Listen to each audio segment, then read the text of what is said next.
New York, the 7th of January 1943. As the crowd rushed through the busy streets of the city, history was quietly changing in a silent hotel room. With the curtains tightly drawn and the room dimly lit, a lonely man took his last breath. That man's name was Nikola Tesla. Once the star of the scientific world, the brightest mind of the electrical age, yet at the moment of his death, no one was there. His notebooks, his sketches, the unfinished drafts of inventions he had dreamed of countless times, all rested silently at his bedside. Tesla's story was not that of an ordinary inventor. It was the story of a great rise and an equally deep downfall. But how did the man who lit up the world with his light lose himself in the darkness of his own life? The answer begins in his childhood, in the shadow of his father, and in the dreams that shaped his early years. Nikola Tesla was born on the 10th of July, 1856, in the village of Smiljan, Croatia. That night, the sky was lit by lightning. The villagers believed that a child born during such a storm would either bring great disaster or become a great genius. Tesla's mother possessed extraordinary intelligence. She built small household tools, surprising everyone with her ingenuity. His father, however, was a strict and disciplined priest. His mother's imagination and his father's authority created a constant conflict within Tesla's soul. From a young age, Nikola was different.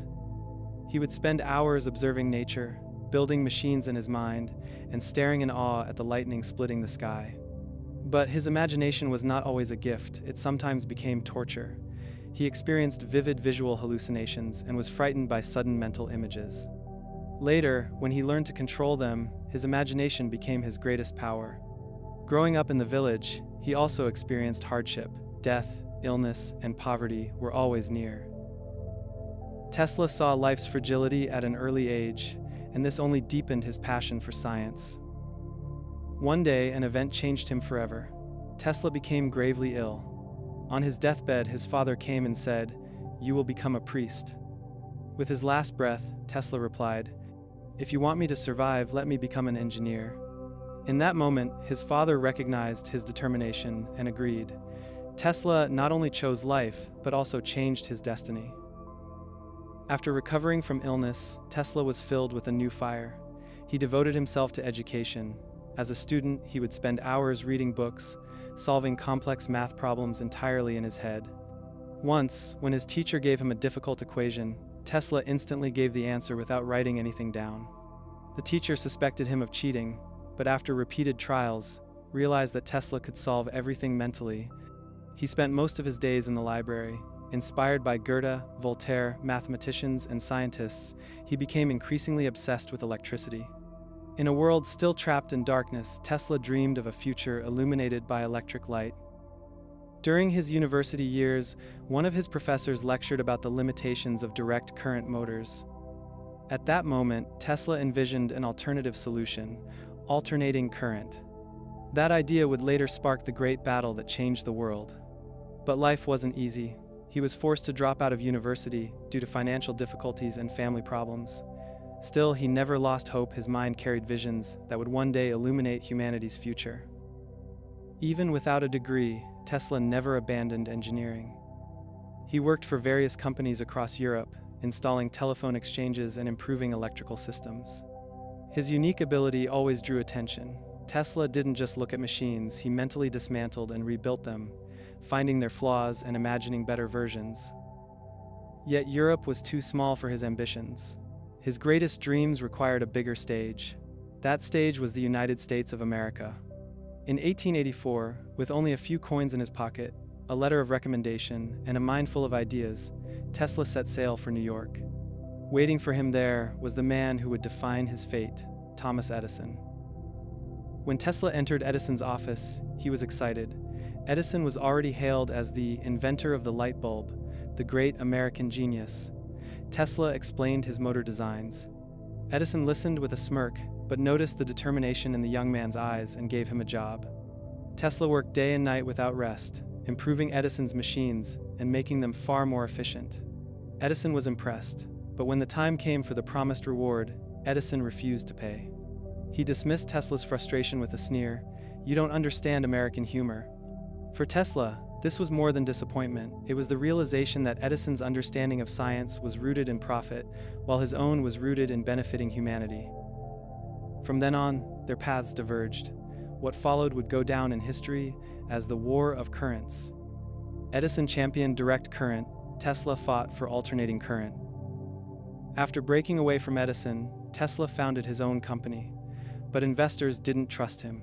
At times, they stole his inventions, seized his laboratory, and left him with nothing. To survive, Tesla even worked briefly as a manual laborer in construction. But he refused to give up. In a small laboratory, he developed the alternating current motor, a system that could transmit electricity over long distances without significant loss. If this technology spread, Edison's direct current would be obsolete. But Tesla couldn't do it alone. Just as he was about to lose hope, another man appeared at his door. George Westinghouse, one of the most visionary entrepreneurs of the time, recognized Tesla's brilliance immediately. He invested in Tesla's motor and supported his projects. Tesla was no longer alone. The rivalry with Edison spread across the country. Edison launched public smear campaigns, staging grotesque demonstrations, electrocuting animals with alternating current to brand it as dangerous.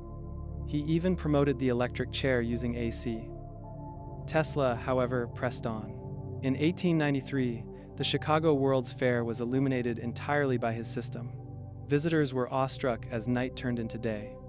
That moment marked Tesla's greatest victory over Edison. Then came another triumph, the world's first large hydroelectric power plant at Niagara Falls, powered by Tesla's alternating current. The world had changed forever. But success didn't last. In 1895, Tesla's laboratory was destroyed in a massive fire.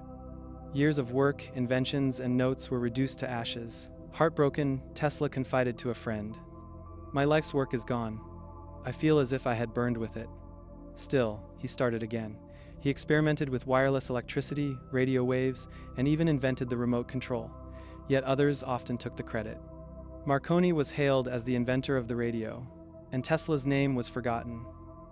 Investors lost interest, and newspapers began to mock him as the mad scientist. Each new invention pointed toward the future, but people of his time struggled to understand him. As the years passed, Tesla grew increasingly isolated. No one invested in his projects anymore. No one listened to his dreams. Yet he continued to see the future, distributing electricity wirelessly across the world, ending wars with death rays, and easing human life with machines. But these visions remained only on paper. Tesla began living in cheap hotel rooms. He spent his days feeding and caring for pigeons. He would talk to them, nurture them. Once, he said, "I loved that pigeon as a man loves a woman. She gave me hope." On the 7th of January 1943, at the age of 86, he passed away. Only a few people attended his funeral. But years later, the world recognized his true worth. Today, our electrical systems, wireless communication, and even the foundations of modern technology are built upon his dreams. Nikola Tesla was never truly appreciated in his own time. He dedicated his life to the future of humanity, yet throughout his years he was tested by loneliness. Once celebrated as one of the brightest minds in the world, in old age he became a forgotten shadow in cheap hotel rooms. And yet today, his name shines among the greatest stars of science. Our electrical systems, wireless communication, even the foundations of modern technology are built upon his dreams. His story reminds us of this. Sometimes, a person's dreams are not enough to save their own life. But those very dreams can illuminate the future of humanity forever. Don't forget to subscribe to my channel. Thank you for watching. I'm Vanguff.